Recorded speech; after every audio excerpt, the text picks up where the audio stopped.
Við hefjum þá fund að nýju ágætu bæjarfulltrúar og það er komið að ræða fundargerðir frá bæjarráði.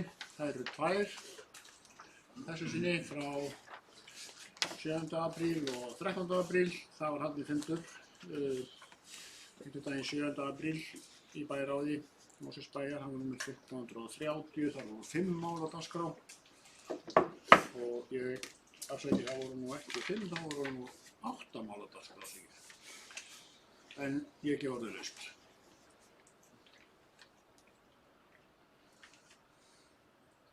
Það biður enginn um orðið og þá er mér óvægt að líta svo á að við séum tilbúin í atkvæðagreiðslu og umræðum er lokið og þessi staðfesta þessa fundargerðir er þannig rétt upp hönd og það er staðfest með 9 atkvæðum.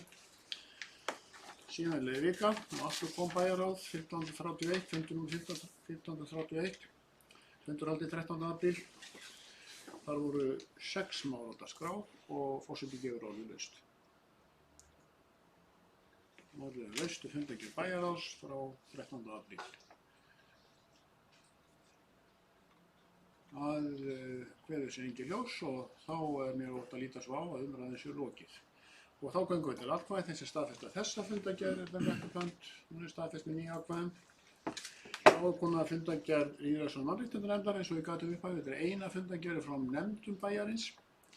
En þetta var fundur nr. 26 í lýðræðis- og mannréttindanefnd, ný nefnd sem tók til starfa upp að þessa kjörtímabils og þessi fundur var haldinn 7. apríl og þar voru 2 mál á dagskrá og ég gef orðið laust þessa fundargerð. Það kveður sér engin ljós og þá er umræða lokið og þá göngum við til atkvæða, bæjarfulltrúar. Hún er staðfest með öllum atkvæðum, 9. Og þá er einmitt komið að því að ræða bæjarfulltrúafjöldan í næsta máli. Það voru 9 hendur á lofti áðan, en næsta mál sem að flokkast undir almenn erindi og hefur þennan titil samþykkt stjórn Mosfellsbæjar /breytingar. Tillaga breytingar samþykkt stjórn Mosfellsbæjar og svo vísa inn í lög, en kjarni málsins er það verið að leggja til að bæjarfulltrúum verði fjölgað úr 9 í 11 og jafnframt verði fulltrúum í bæjarráði fjölgað úr 3 í 5. Og þetta tekur í gildi við sveitarstjórnarkosningar sem framfara þann 14. maí. 2022 stendur hér í fundarboði og þetta er síðar umræða því þetta er breyting á samþykktum bæjarins, þá fara alltaf 2 umræður fram og ég ætla að gefa orðið laust um þetta mál. Kveður sér engin ljós, þá bið ég þá að rétta upp hönd sem eru samþykkt í þessu að bæjarfulltrúum verði fjölgað og bæjarráðsfólki. Það er staðfest. Þá er hér annað mál sem er 6. mál á dagskrá. Það hefur þann titil kosning í nefndir og ráð. Það snýst kosningu nýs varamanns í yfirkjörstjórn Mosfellsbæjar og það er þannig að Úlfar Þorgeirsson tekur sæti sem varamaður í yfirkjörstjórn í stað Rúnars Birgis Gíslasonar. Ef engar athugasemdir eða aðrar tillögur koma fram þá lítið svo á að það sé staðfest að Úlfar Þorgeirsson er varamaður í yfirkjörstjórn Mosfellsbæjar. Þá er komið að nokkrum hér fundargerðum sem eru hér til kynningar. Þær eru 5 talsins og að venju er það afgreiðslufundur byggingafulltrúa. Það eru 3 fundargerðir frá byggingafulltrúanum. Sá fyrsti afgreiðslufundurinn var haldinn 4. apríl, fundur nr. 466. Orðið laust. Það kveður sér engin ljós og þá var hún lögð fram. 3 dögum síðar, 7. apríl, var haldinn fundur, svokallaður afgreiðslufundur byggingafulltrúa. Það var númer 467 og þar voru 4 mál á dagskrá og ég gef orðið laust. Það kveður sér engin ljós og þá er sú fundargerð lögð fram. Og 3. fundargerðin fór fram, afgreiðslufundurinn fór fram 13. apríl. Síðastliðinn, afgreiðslufundur byggingafulltrúa nr. 468 og þar var nú reyndar aðeins 1 mál á dagskrá en ég gef orðið laust það mál. Þessu engin ljós, þá er hún lögð fram. Síðan var hér fundur í strætó, fundargerð strætó, haldinn 1. apríl síðastliðinn, 5 mála dagskrá í fundi sem var haldinn bæði sem fjarfundur og á Hesthálsi. Og ekki var orðið laust og bæjarfulltrúi Sveinn Óskar Sigurðsson hefði beðið orðið. Fundargerð strætó frá 1. apríl 2022 og þarna voru 5 mál á dagskrá. Gjörðu sem vel, Sveinn Óskar.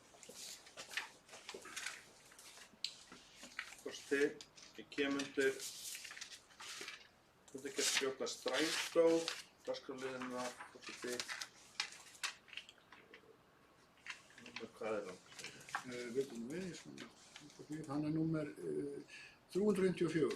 Já, þetta er 354, hann var haldið 1. apríl 2022 og dagskrárliðirnir eru 5 og ég kem undir öðrum dagskrárlið, fjármál og vagnstaða. Þetta er A og B og ég vísa þá spurningunum minni til okkar fulltrúa þarna Rúnar Braga Guðlaugssonar. En undir þessum lið fjármál og vagnstaða kemur í ljós að það sé mjög slæm staða hjá strætó, fjárhagsleg staða, enn á ný. Þarna er nefnt bæði hækkun olíuverðs sem að sliga fyrir og vagnarnir orðnir gamlir og úreltir og það hefur bitnað beinlínis á ferðum förnum hjá félaginu. Og ég stendur með leyfi forseta. Stjórn samþykkir að fela framkvæmdastjóra að endurskoða fyrir næsta fund stjórnar fjárhagsáætlun ársins 2022. Taka saman yfirlit yfir áætlaða þróun lausafjárstöðu félagsins út árið 2022 og meta hvort þörf sé á þessu stigi að kalla eftir auknu fjárframlagi eiganda til að styrkja lausafjárstöðu Strætó BS. Í ljósi mikið breyttra rekstrarforsendna félagsins á yfirstandandi ári.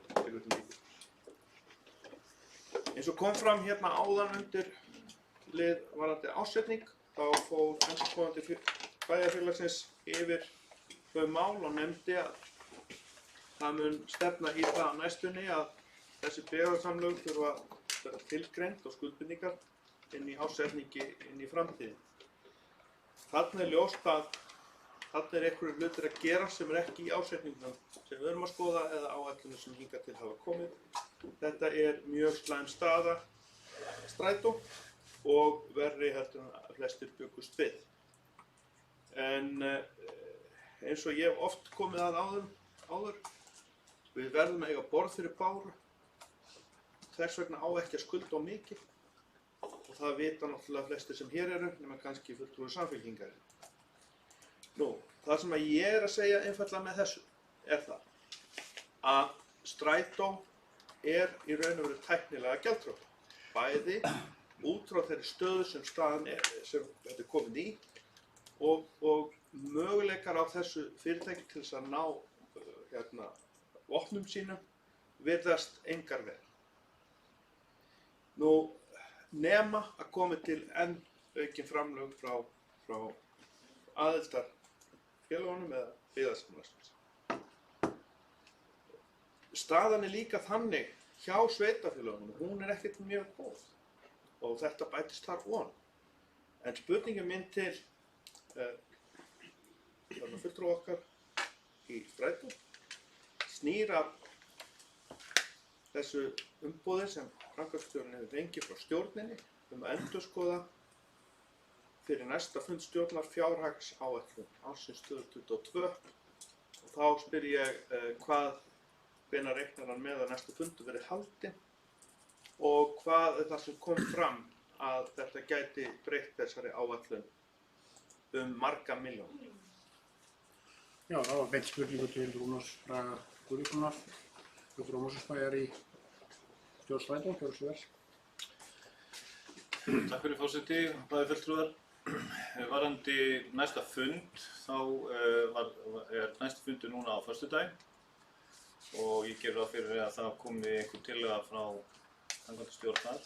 Það lá í raun og veru ekki fyrir hversu margar milljónir vantaði upp og en hún var falið að rýna í það hvernig fjárhagsstaðan er, hver er þörfin og fyrir árið hvort að það fé sem hefur verið fengið fyrir þetta ár og með við áætlanir hvaða sem við þurfum að fá frá eigendum.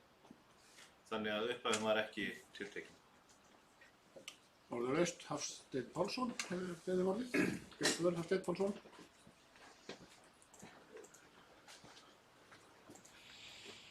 Forseti, þegar það kemur að rekstrarvanda byggðasamlagsins og strætó, að þá náttúrulega mikilvægt að horfa til þess að mínu mati hvert hlutverkið. Það fjöldaflutningur á fólki, ekki einstaklingsflutningar og því sé nauðsynlegt að horfa til þess líka að það liggi fyrir ekki bara hver fjárþörfin en að það komi skýrt fram að það sé þá verið að fella niður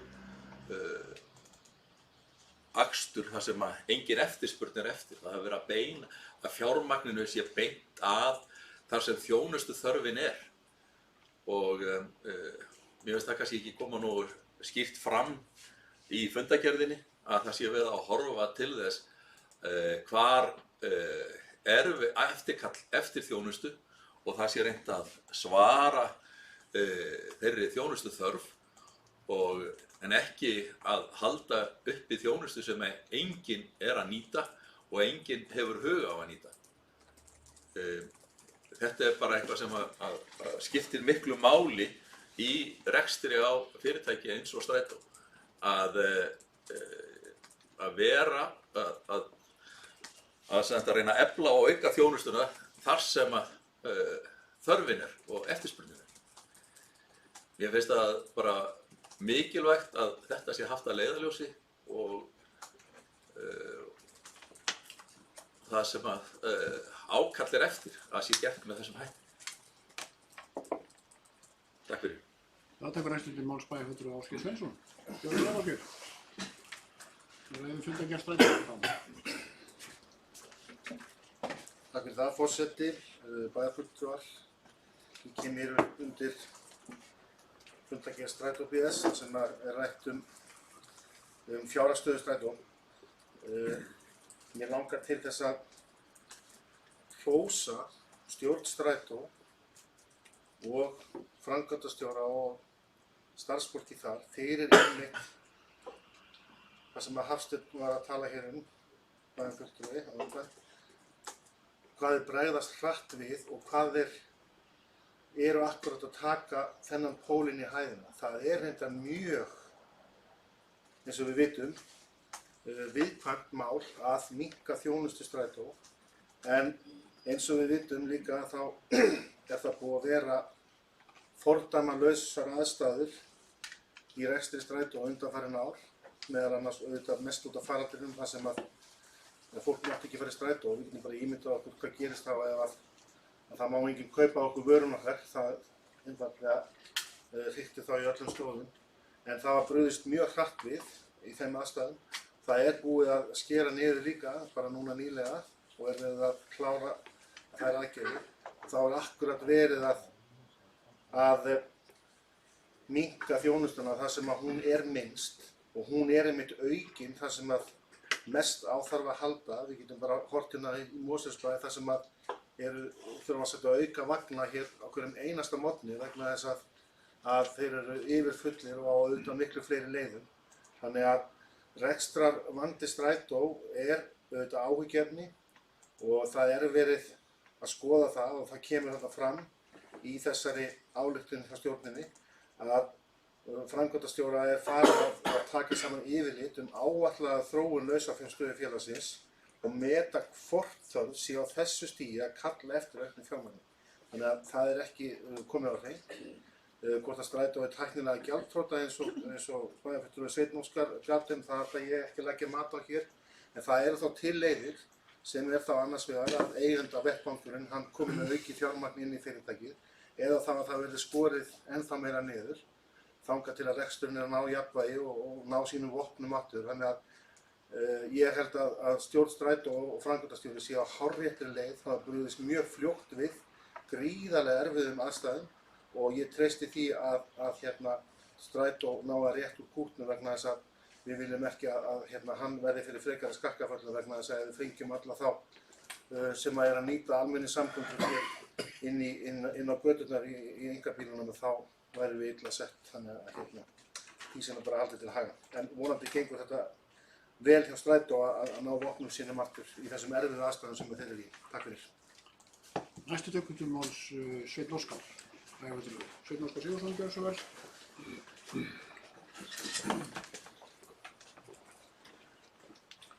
Forseti, já, Strætó. Verðum aðeins að skoða sögunni í þessu samhengi. Árið 2012 var gerður samningur milli ríkis og sveitarfélaga á höfuðborgarsvæðinu það að fresta öllum stofnvegaframkvæmdum á höfuðborgarsvæðinu og setja inn í þessa samgöngumáta það bil milljarða hverju ár sem annars hefur farið í að bæta stofnvegina á höfuðborgarsvæðinu. 10 árum seinna á 10 milljónum fátækari erum ekki að ná þeim árangri sem var sett markmið að ferðir farnar með almenningssamgöngum færu úr 4% í 8%. Það eru enn 4% jafnvel undir því. Og það að segja að hætta á það að 4% ferðir farnar verður að fara út á vegina, já, það hefur kannski gengið ef að þessar 10 milljarðar hefur farið kannski í einhverja stofnvegaframkvæmdir. En það allt farið og engin árangur á þessu fengist. Og ekki nóg með það. Þá eru hérna fulltrúar, það eru reyndar á þessum fundi rætt líka. Hérna búin að samþykkja það blindandi eða bundið fyrir bæði augum að fara í borgarlínuna ofan í götu. Það eru tveir bæjarfulltrúar að mæta frá vestur tekur til máls bæjarfulltrúi Valdimar Birgisson. Gjörðu svo vel, Valdimar.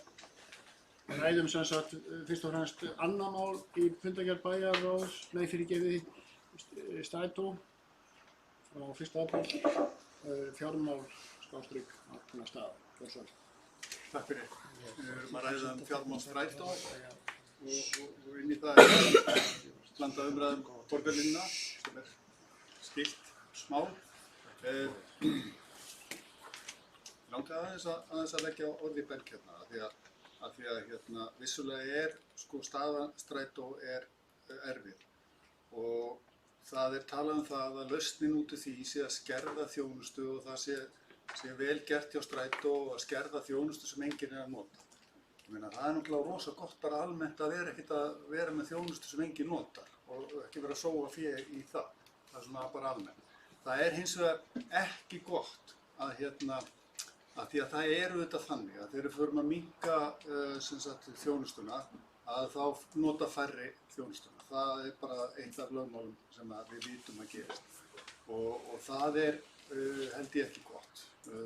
Ég ekki að mæla með því að það verði sett á aukið fé í Strætó eða að það sé ekki skorið niður. Ég held bara að við þurfum að skoða þetta í svona stærra samhengi.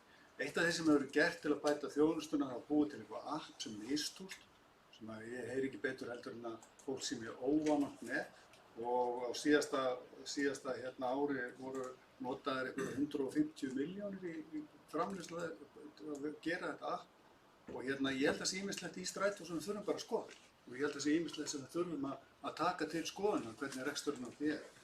Ég alveg sannfærður það að við erum að ganga miklu lengur í því að útvista ferðum að Strætó ætti að vera nánast ekki með neina vagna á sínum vegum, heldur að sinna því hlutverki að að tryggja það að þjónusta sé veitt, að tryggja það að við náum þessum árangri, að ná því að stór hluti fólk noti þessa samgöngumáta.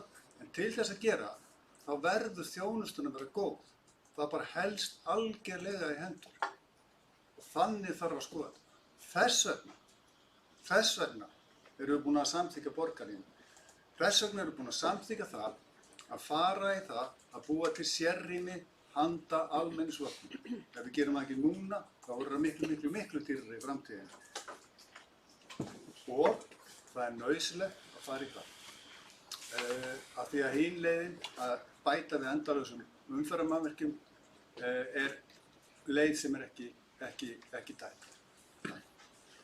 Haraldur Sverrisson, bæjarfulltrúi og bæjarstjóri viltu mælta frá? Gjörðu vel, Haraldur. Já, forseti, takk fyrir það. Bara aðeins þetta, bæjarfulltrúa Sveinn Óskar hann er algengur gestur hér í pontu og fundum til að tala byggðarsamlögun okkar, sérstaklega strætó og Sorpu. Og ég held að mér finnst einhvern veginn að það hafi ekki rosalega mikið álit á þessum byggðarsamlögum eða þjónustu þeirra. Minnst með hvernig orðræðan hér í þessari pontu það. Strætó er samfélagslegt verkefni, það er byggðarsamlag í eigu sveitarfélagana hér á höfuðborgarsvæðinu, alveg eins og Sorpa. Og það bil 30% af rekstrartekjum strætó koma í gegnum fargjaldatekjur, svona í eðlilegu árferði. 70% eru bara framlög eigendana inn í þennan rekstur. Þannig að tala um einhver gjaldþrot svona fyrirtæki sé náttúrulega einhver tóm steypa, sko. Vegna þess að það er fjármagnað af stórum hluta af eigendunum í gegnum framlög, bein framlög þeirra sem samþykkt eru í fjárhagsáætlun strætó og samþykktu eigendafundum strætó og fara svo út í sveitarfélögin í fjárhagsáætlunargerðin og verða það til sem framlög þaðan. Og Mosfellsbær greiðir verulegar upphæðir, var ekki hvað talan er á ári, eitthvað yfir 200 milljónir í maður rétt, eða 300, til strætó til þess að halda upp þessari samfélagslegu þjónustu. Þannig að auðvitað þið sko ekki hægt að reka strætó ef það er ekki. Ég meina það myndi enginn vantarlega nota fáum, nota strætó ef að fargjöldin þyrftu að standa undir öllum rekstrarkostnaði. Þetta er bara alveg eins og við rekum skóla eða rekum leikskóla og þetta er samfélagsleg þjónusta sem að mér finnst nú vera nokkuð góð sátt að við höldum áfram að reka og hlúa að. En það þarf að sjálfsögðu að gera það á réttan hátt og það þarf að gæta þess að þeir fjármunir séu nýttir á sér skynsamlegastan hátt. Þess vegna get ég alveg tekið undir það sem kom hérna fram hjá bæjarfulltrúa Hafsteini Pálssyni að það þarf að vera skynsemi því hvenær og hvar við setjum þjónustu. Ég get líka verið alveg sammála því sem kom fram hjá bæjarfulltrúa Valdimari að það þarf líka að huga því að þjónustan sé næg til þess að eftirspurn sé eftir henni og hún dugi fyrir þá sem á henni þurfa að halda. Þetta er svona hinn brautin sem við þurfum að rata og mér finnst nú svona yfirleitt að takast ágætlega til í þessu. Og líka þetta fram hjá bæjarfulltrúa Sveini Óskari að það hefði verið samkomulag að hætta öllum stofnvegaframkvæmdum. Það er náttúrulega ekkert rétt. Það var samþykkt að setja 1 milljarð á ári á ríkisstjórninni í strætó til þess að minnka þörfina á stofnvegaframkvæmdum. En það er náttúrulega algjörlega af og frá að þetta verið stofnvegaframkvæmdir hér á höfuðborgarsvæðinu síðan 2012. Það er náttúrulega hver heilmikla maður. Til að mynda hefur nú verið heilmikla stofnvegaframkvæmdir hér í Mosfellsbæ, meðal annars búið að tvöfalda verslunarstaðinn og hérna í gegnum bæinn að 2/3 og hefur verið að ljúka núna 1/3 til að mynda. Þannig að við skulum nú hafa þetta í huga að það var ekki sett stopp á stofnvegaframkvæmdir en þetta var gert í þeim tilgangi að auka hlutdeild strætó í ferðamáta höfuðborgarbúa og það hefur alveg tekist. Það er hins vegar óeðlilegar aðstæður sem að þetta fyrirtæki hefur verið í á síðustu 2 árin. Það er geisað hér heimsfaraldur COVID-19 og fólk mátti beinlínis ekki verið í strætó eða gat það ekki vegna nálægðartakmarkana og atvinnulífið svona fór hálfpartinu sambandi, þannig að Ísland og Reykjavík höfuðborgarsvæði ekkert einstæð þá vegferð sem almenningssamgöngu fyrirtækja þurft að fara eða ferðasamgöngu fyrirtækja þurft að fara. Við getum bara tekið til dæmi flugfélög, þau bara lögðust af í 1,5 ár til að mynda. Ríkissjóður þurft að hlaupa tilbaka með óskaparnir þjóðarinnar, Icelandair og svo framvegis, sko. Þannig það ýmislegt sem gengur á þegar svona aðstæður eru. Það er ekkert óeðlilegt að það er ekkert að úttropa það að gangi ekki allar áætlanir upp eða það sem undan er gengið hjá strætó við svona aðstæður, auðvitað ekki. Og þannig að það á því þarf að taka að búa að vera því. Síðan koma viðbótar áföll eins og hækkun olíuverðs sem hefur verið gigantísk á síðustu mánuðum og sér nú ekki fyrir endan á því út af þessu hræðilega stríði í Úkraínu og því að það er sem ekki að ræða út af hverju það er. Þannig að þetta eru áföll sem þarf að taka á og þetta er að gera það með svona góðri blöndu af því að horfa á reksturinn og láta hann vera skilvirkan og setja peningana þangað sem þarf á að halda og þá að auka við ef það er nauðsynlegt. Nú til að mynda sko í þessari fjárhagsáætlun fyrir strætó var strætó heimilega að taka lán til þess að rekstrarþörfin, fjárþörfin inn í reksturinn lenti ekki öll á framlögu sveitarfélaga akkúrat núna vegna þess að það er líka kreppinn skóinn í rekstri sveitarfélaga eins og við svo sem verið að fara yfir núna síðustu 2-3 tímana við framlagningu ársreikningsins. Þannig að horfum bara á þetta eins og þetta er. Strætó er bráð nauðsynlegt almenningssamgöngu fyrirtæki og samfélagsleg þjónusta sem ég held að sé bara góð sátt að verða áfram og þurfa að aukast, til dæmis með tilkomu borgarlínu og reksturinn er í vandræðum vegna þessara utanaðkomandi aðstæðna en það er óábyrgt og bara ósmart finnst mér að tala um einhver gjaldþrot svona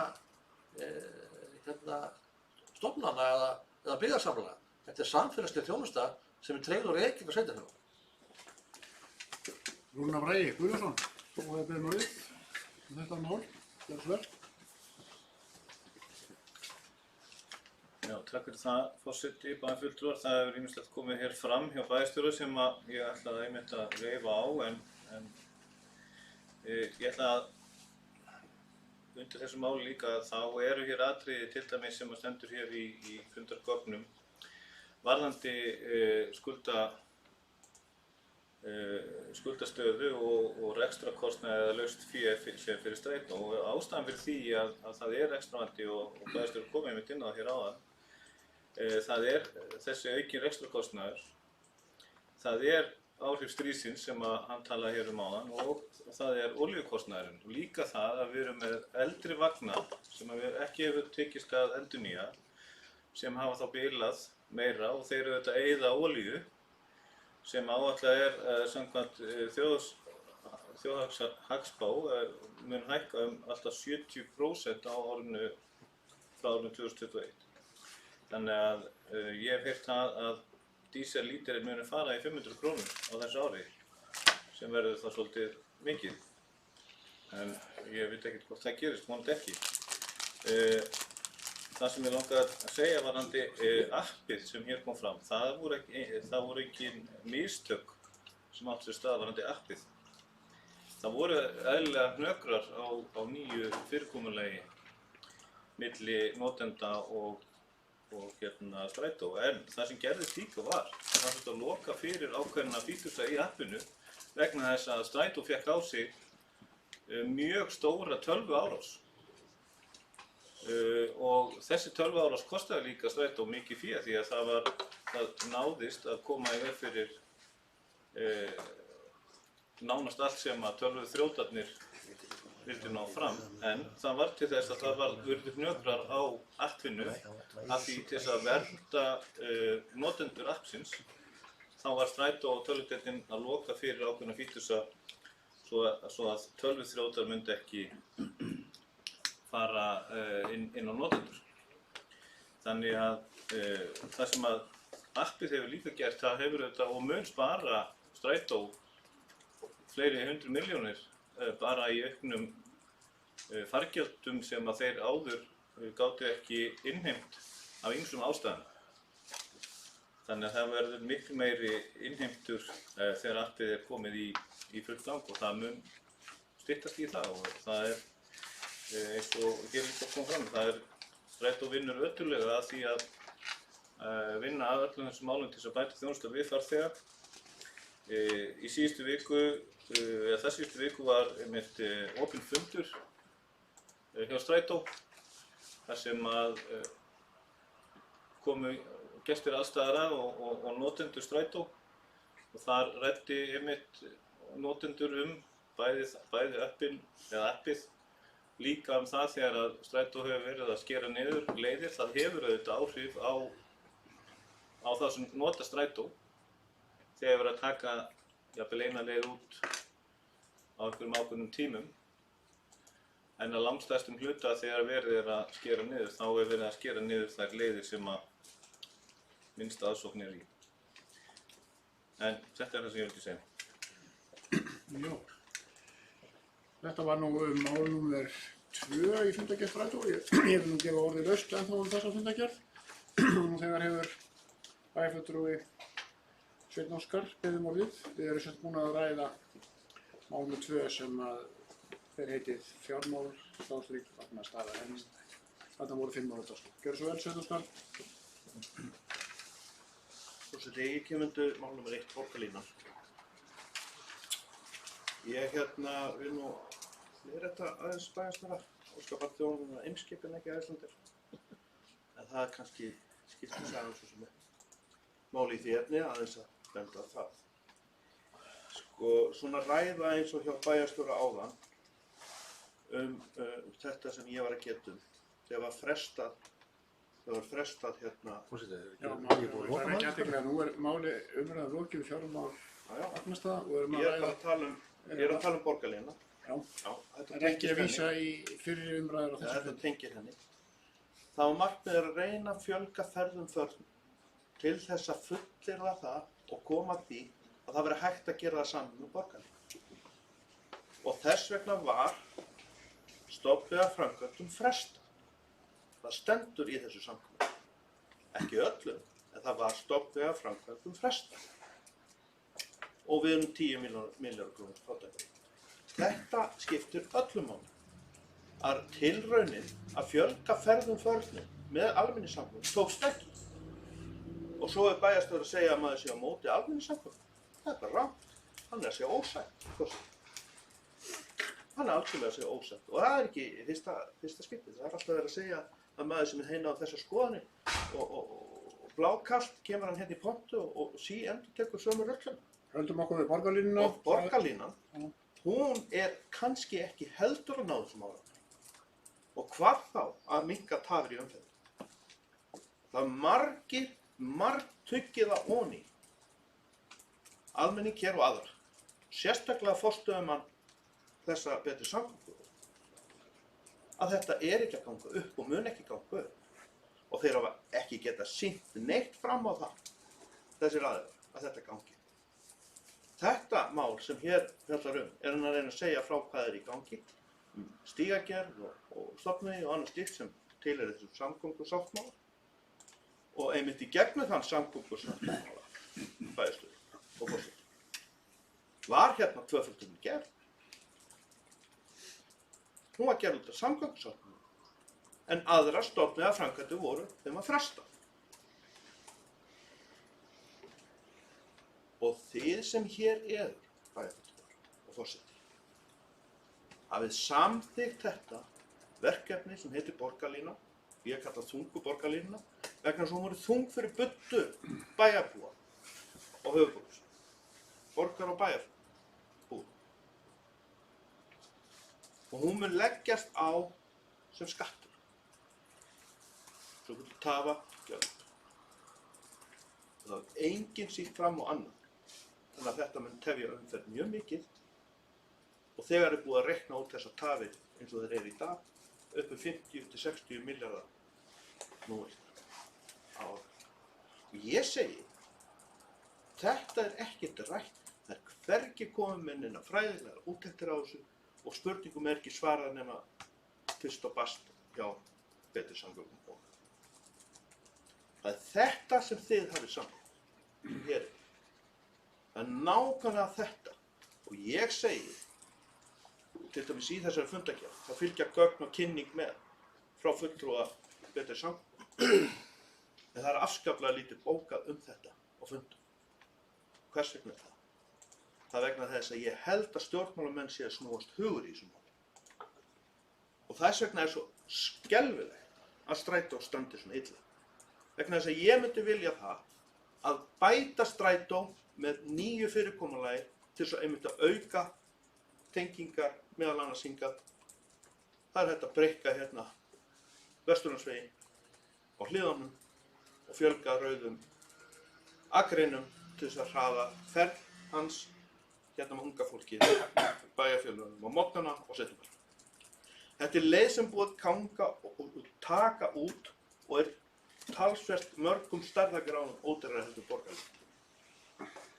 Ég segi það fyrir mitt leyti að það sé ábyrgðarhluti þeirra sem taka ákvarðanir þegar rekstrarreikningar liggja ekki fyrir borgarlínu. Það er ábyrgðarhluti. Við erum með margítrekuð tilvik hérna í kringum okkur þar sem að við erum að klikka á þessu máli varðandi húsasmíð, að byggja fyrir sorpu, að byggja fyrir orkuveitu. Þetta eru þekktar stærðir sem Íslendingar þekkja í byggingaframkvæmdum. En borgarlínan, þessi þunga, er nýtt verkefni sem við þekkjum varla hvernig á að framkvæma.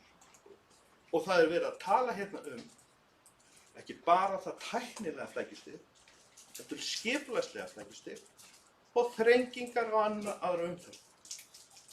Þessar þrengingar á aðra umferð er líklega markmiðið að hafa það miklar að það skili fólkið á inn í borgarlínu að lokum. Og hvað höfum við fyrir okkur í því? Hvað höfum við fyrir okkur í því? Að fólk muni vilja það. Fara í borgarlínu og fjölga ferðum förnum úr 4% í 12%. Því að það er markmiðið til þess að hún geti einhvern tímann orðið að veruleika.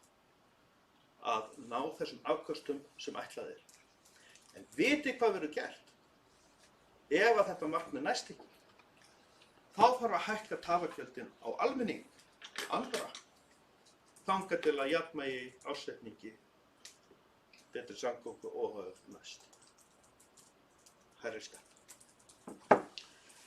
Já, það hefur einn fulltrúi beðið um orðið. Það er fulltrúi Ásgeir Sveinsson alltaf að segja.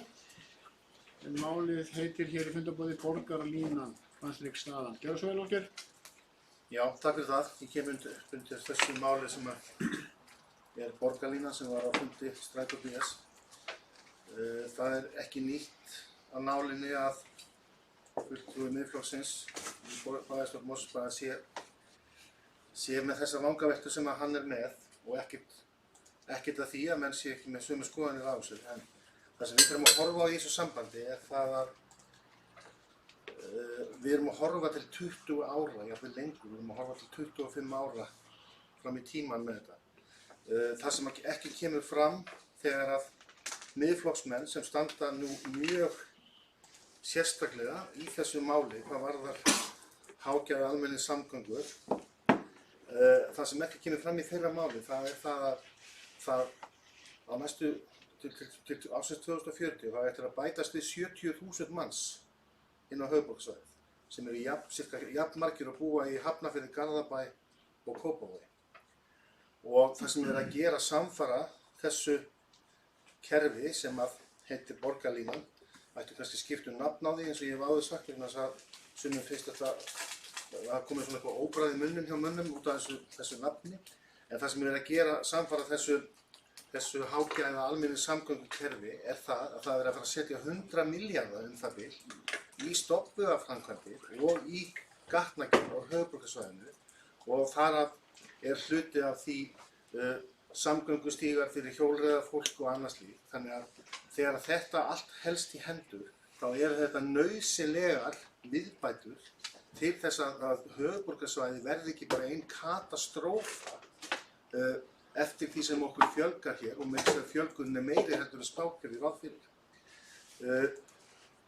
Það hefur verið bent á það af Svein Óskari og þeim sem eru honum sammála það að það eigi að búa hér til annars konar kerfi sem svona hraðvagnakerfi eins og þeir kalla létta borgarlínu. En það hefur ekkert komið fram í því að hún muni ná sama árangri í að auðvelda hér umferðina eins og borgarlína með hágæða samgöngum muni gera. Og það verið að bera saman epli og appelsínu þegar verið að bera þetta saman vegna þess að það sem gerist í þessu það að við náum ekki árangri í samgöngum, almenningssamgöngum, fyrir að við erum komið með sérrými fyrir strætisvagna eins og borgarlínan á að vera. Þetta ekki lestir eins og menn vilja ennþá vera að halda fram og rugla fólk í rýminu. Þetta þarf að vera sérrými sem skilar þá notendunum mun fyrr á milli áfangastaða og með mikilli tíðni vegna þess að það reynsla annarra að þannig fáum við fólk til þess að nota samgöngunar og það líka þannig að okkar kynslóð að hún kannski tregari til heldur en næstu kynslóður að nota þetta vegna þess að það bara hefur sýnt sig líka og í skoðanakönnunum meðal yngra fólks að þau eru til í að nota þessar samgöngubætur og þessar almennu samgöngur ef að þær eru með þessum hætti. Við erum líka búin að skuldbinda okkur hér varðandi loftslagsmál og þetta bara hluti af þeim pakka. Síðan þegar við erum ennþá að tala samanburðin á léttu leiðinni, hraðvagnakerfinu og þessu, að það reyndi að vera að tala að hún keyrir á sérakrinum og það bara ekki nóg vegna þess að það mun meira af þverunum og umferðin að þvælast þar fyrir, þannig að þannig erum við ekki bera saman sömu hlutina. En svo vil ég líka segja það að það komið skammt á veg hönnun borgarlínunnar og hún í hönnunarferli og þar eru 3 stig sem hefur verið talað það frumdrög, forhönnun og verkhönnun og núna liggja aðeins fyrir frumdrög að fyrstu lotu af 6 hvað þetta varðar. Ég held að það sé alveg ljóst og ég mun geta fullyrt það allavega fyrir hönd okkar sjálfstæðismanna í Mosfellsbæ. Við munum alla tíð standa vörð það að skattgreiðendur hér sé að fá það sem til var ætlast af þessu verkefni og það ýmsir sem þarf að ganga upp til þess að þetta til dæmis kom hér upp í Mosfellsbæ eins og uppbygging hvað heitir nú aftur landið að stóluðum neyri í Grafarvogi? Keldnalandi, takk fyrir það og svo framvegis. En ég held að það sé ljóst að borgarlínan hún mun taka breytingum í þessu ferli. Bara frá því að við skrifa undir þennan samning að þá hefur orðið mikil bylting hvað varðar þessi hopphjól, deilibíla og svo framvegis og hún mun taka væntanlegum breytingum og öllum stigum þá treysti ég því að þetta fyrirtæki sem heldur utan þennan samning fyrir sveitarfélaginu hér á höfuðborgarsvæðinu að þeir munu tryggja það að það verið leitað hagkvæmustu leiða hverju sinni til þess að ná þessum markmiðum sem stefnt að og þetta á örugglega eftir að taka breytingum en að tala það að borgarlínan sé að fara að tefja umferð þegar allt tekið inn í það hvaða sem það inn í samgöngusáttmálanum þá fólksfjöldum sem hér fyrirhuguð og það skuldbindingar sem við erum búin að skuldbindingu til þess að ná að þá stenst það enga skoðun og við skulum bera saman epli og epli þegar við bera saman þessar 2 leiðir og hinn kostar meira, það alveg hárrétt en til lengri tíma litið að þá held ég að svo fjárfestinga eftir að margborga sig þegar upp staðið. Takk fyrir. Já, Sveinn Óskar, Ævandrói. Við ræðum svo fyrsta mál í fundargerð strætó á 1. apríl, borgarlínan. Forseti, sko, hér komið fram með dæmigerða svona bombertur frá þetta mál. Ef og kannski ég trúi og treysti. Það bara búið að reikna út að ef að náð árangrum fjölda ferðafarna sem markmið með almenningssamgöngum, þá þarf að margfalda tafirnar. Það þarf að margfalda tafirnar til þess að ná fólki það inn. Og er það markmið bæjarfulltrúans? Er það markmið bæjarfulltrúans að margfalda tafirnar sem þegar eru miklu? Ég held það. Það held ég. Og mér finnst það skipta máli og það er eitt gott í þessu sem hann nefndi. Það verður stöðugt verið að athuga leiðir í ferli. Það er það sem að ég vil einmitt sjá. Að menn vakni við það verður kannski skynsamlega að taka hægari skref í almenningssamgönguþróun en að hoppa beint á rauða dreginu.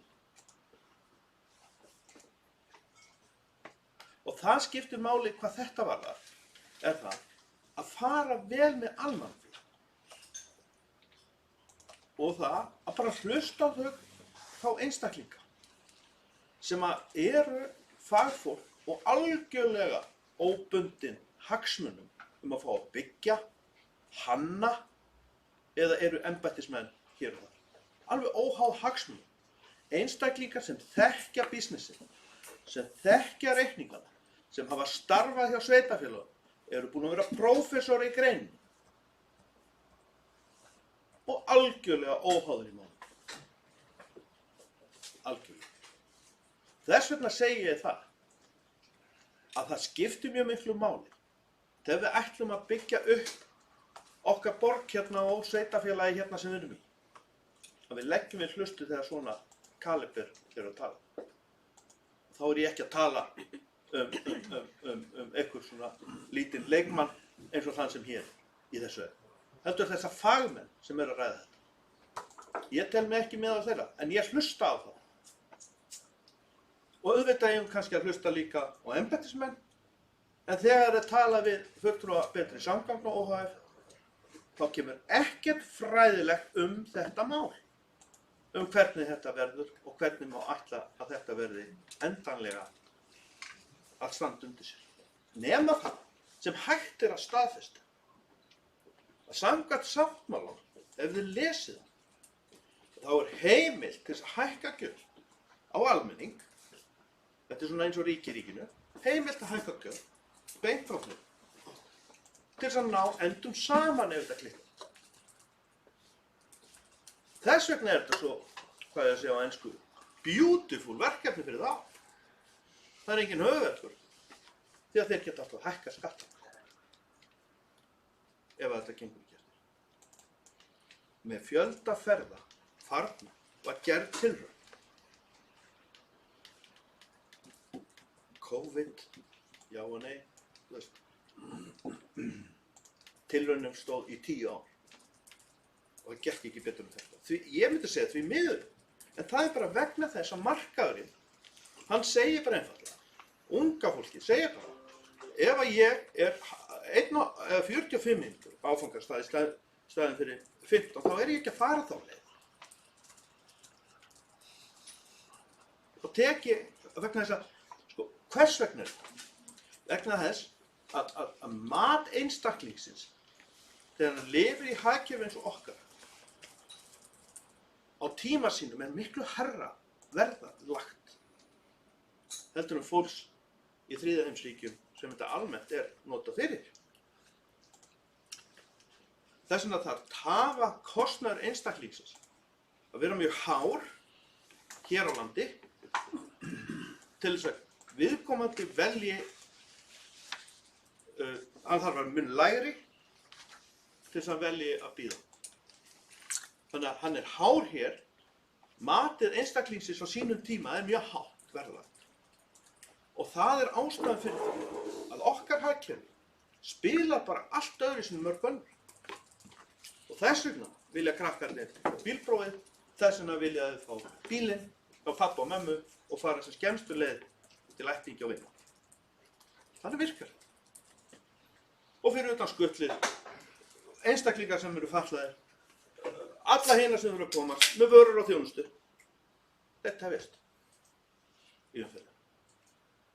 Sér akreinar á Laugavegi, bara fyrir fulltrúa sem kom hér upp á og á Suðurlandsbraut segja.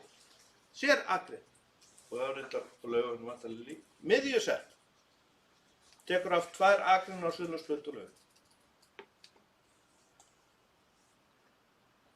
Hugmyndin þjóðarhöll í Laugardal, 6.000 manna. Höldum okkur við strætó. Hvað tekur margan Höldum tíma okkur að við tæma strætó. það með borgarlínunni? Við erum í borgarlínunni.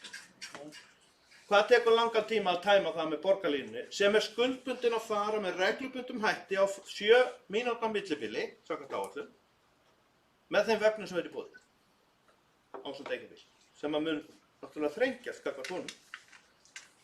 Hvað verður lengi verið að tæma þá höll fyrir það fólk sem á að sækja þar knattleiki?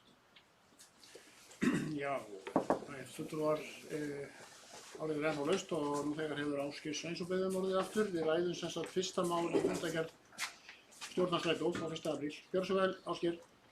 Takk fyrir það.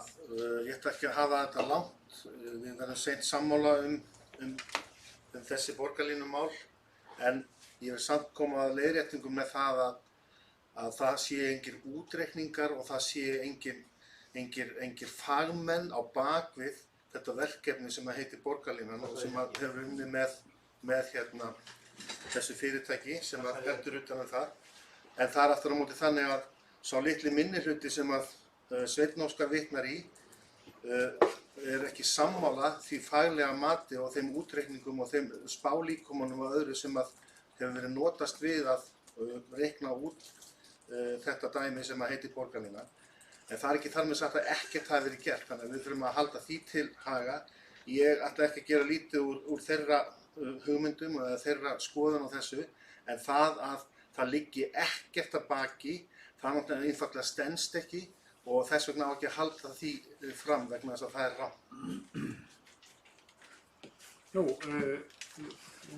bæjarfulltrúi Stefán Ómar Jónsson hefur beðið orðið þetta. Já, forseti, ágætu bæjarfulltrúar og tilheyrendur einhvers staðar. Það er 354. fundur strætó. Fyrsta mál, borgarlínan, staðan, eins og það heitir hérna.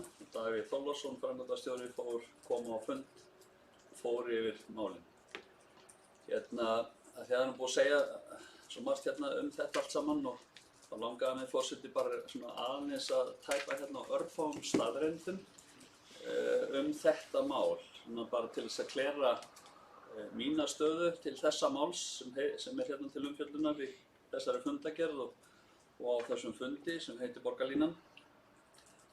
Að ég greiddi því atkvæði 2018 að fara í þessa vegferð, sagði þá og segi ennþá að ég held að það þurfi að vera blönduð, að þetta þurfi að vera blanda af almenningssamgöngum, forseti og prívatbílnum og hjólreiðum og öllu þessu.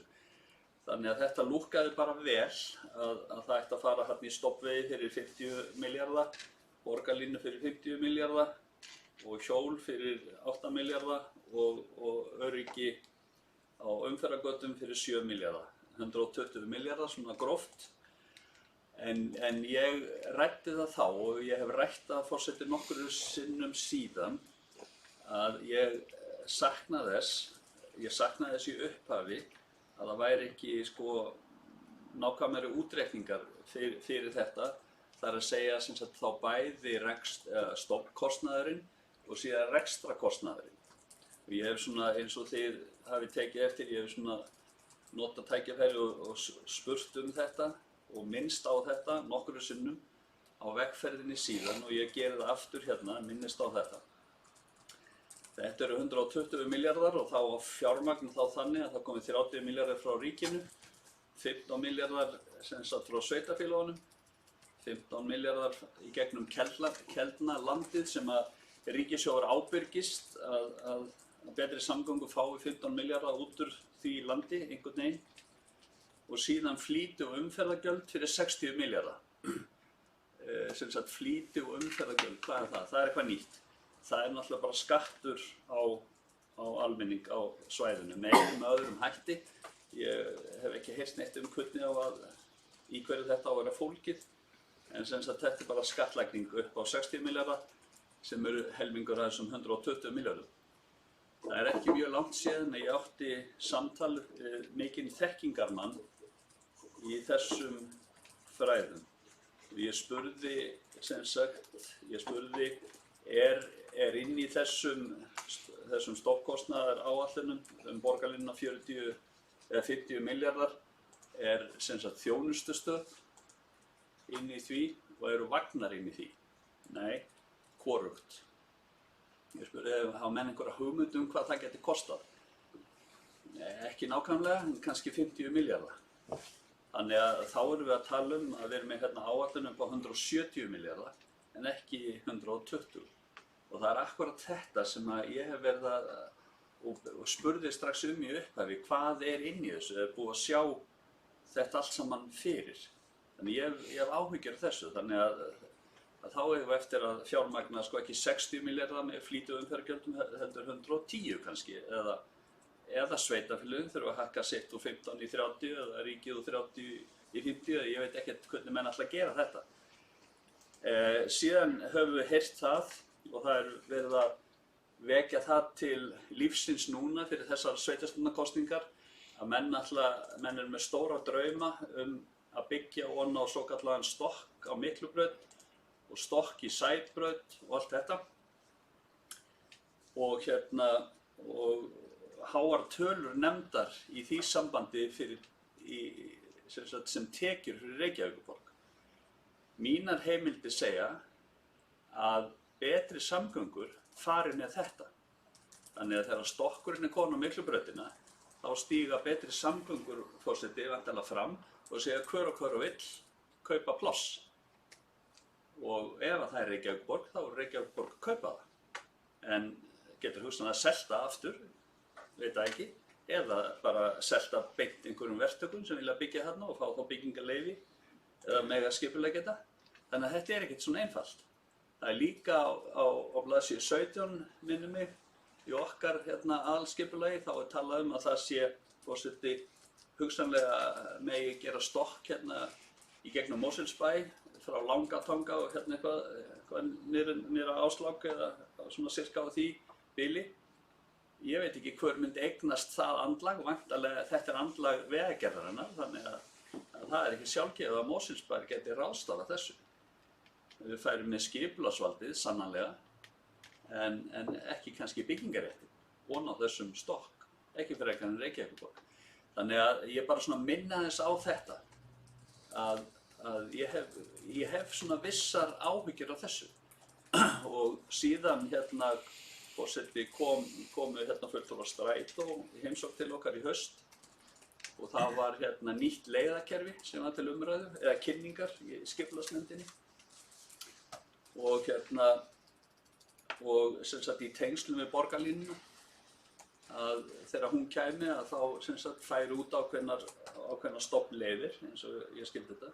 Þannig ég spurði nú bara eins og hálfgerður kjáni og hvað lækkar þá ekki rekstrarkostnaði Strætó þegar þessar línur fara út. Og þá svöruðu þessar konur sem voru gestir og sögðu nei, hann eykst. Nú, ok, ég bara ekki kunnáttumaður í þessu, þannig ég hafði ekki hugmyndaflug í þetta og ég spurði hvað það væri mikið og það var þá talað 3 milljarða. Þannig að bara því við vorum að ræða í næsta dagskrárlið forseti og undan sem fjárhagssvanda Strætó, þá þarna 3 milljarðar í viðbót sem við getum þurft að glíma við. Þannig að þetta heilmikið mál og bara minni á það aftur forseti að ég greiddi götu þessa í þeirri góðu trú að upplýsingar stofnkostnað og rekstrakostnað yrðu miklu fljótar að berast heldur en núna. Heldur en staðan akkurat núna. Við tökum fyrsta legginn sem verið að undirbúa núna, sem brúin yfir Kársnes og þetta. Og ég var að taka markveldið af því á heildina. Þá fekk ég út að þetta myndi ekki enda í 120 milljörðum, heldur 170, eitthvað svoleiðis. Ef við tækjum og deildum bara lengdametrónum, sem ég veit ekkert hvort það alveg raunhæft, en bara svona sem einhverja nálgun. Þannig að, forseti, ég vildi nú svona bara setja þetta inn í umræðuna fyrst að búið að eyða svona miklum tími í þetta allt saman og þá vildi ég svona bara minna á þetta. En ég studdi verkefnið og ég styð það og ég held að við þurfum að fara á blandaða leið. En ég, sem sagt, ég er með þennan mikla fyrirvara og pínlitla bara áhyggjur af peningahliðinni. Takk fyrir, forseti. Fleiri hafa ekki hvað sér hljóðs þessa fundargerð. Þetta er ekki strætó, við ræddum hérna 2 mál, fyrsta og annað mál. En ég gefi ennþá laust önnur mál, það eru reyndar að það voru 5 mál. Þannig er ekki hægt að tala 5. máli því að undir liðnum önnur mál og stendur í fundargerð engin önnur mál og til umfjöllun á fundinum. En það er reyndar satt að hafa einhver sem vill fá orðið, svo virðist ekki vera. Þá er þessi fundargerð framan. En þá er ágæti bæjarfulltrúar enn ein fundargerð og svo síðasta, mál nr. 11. Fundargerð fundar nr. 538, það er frá stjórnum samtaka sveitarfélaga á höfuðborgarsvæðinu sem við köllum venjulega SSH. Þar var haldinn fundur í Hamraborg í Nýju í Kópavogi, mánudaginn 4. apríl síðastliðinn. Það er laust. Gjörðu svo vel, Sveinn Óskar, þú ert beðinn orðið. Það voru 7 mál á dagskrá.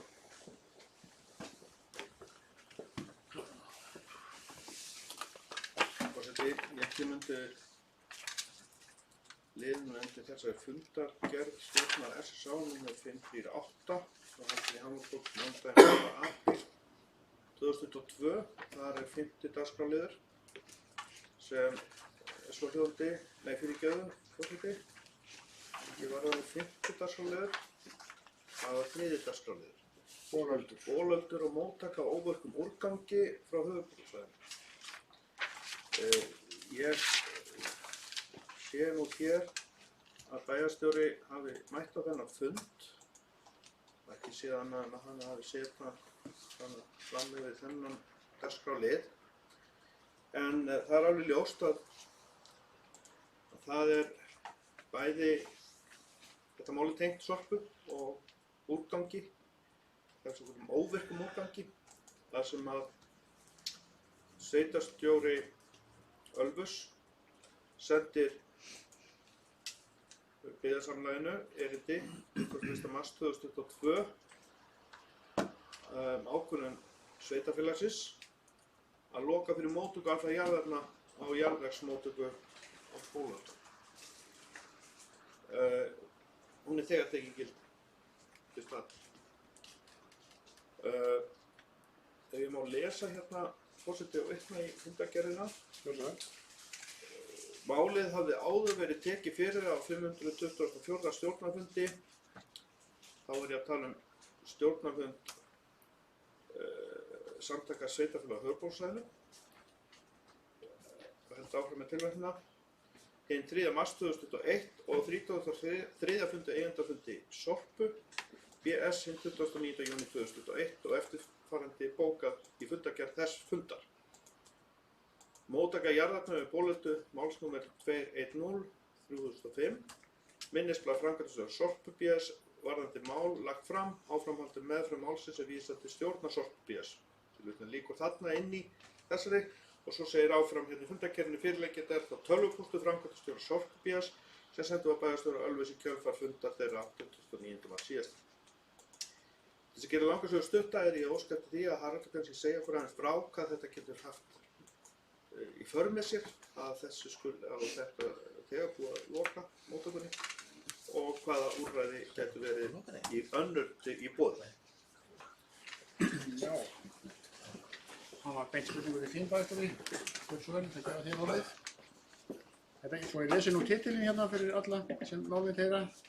3. mál á dagskrá, bólöldur og móttaka á óvirkum úrgangi frá höfuðborgarsvæðinu. Gjörðu svo vel. Já, þetta er sérkennilegt mál og kemur brátt að.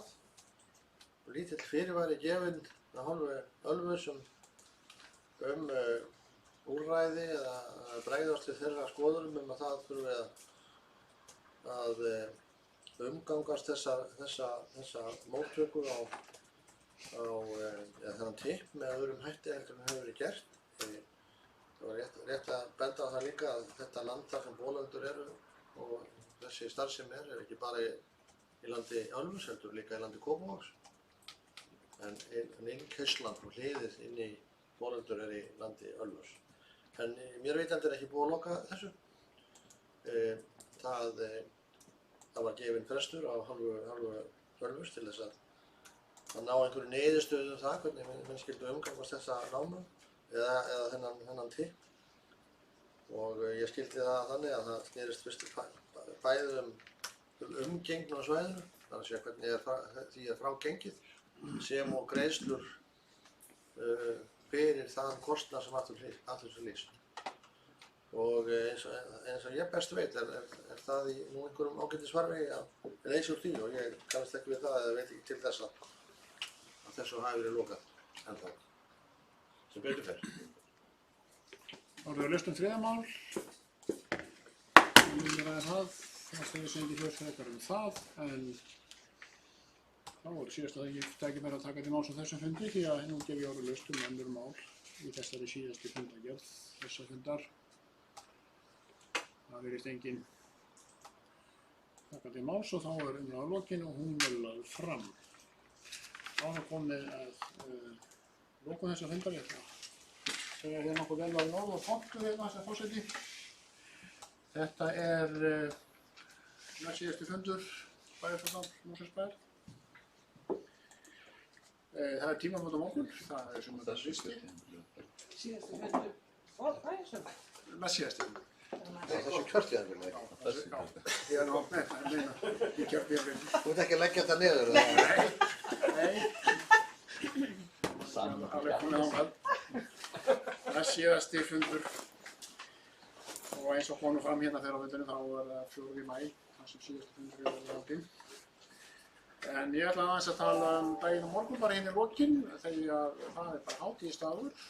Kannski er Íslendingar eigin þjóðin sem að þarna sérstaklega, það er uppbundið frídagur.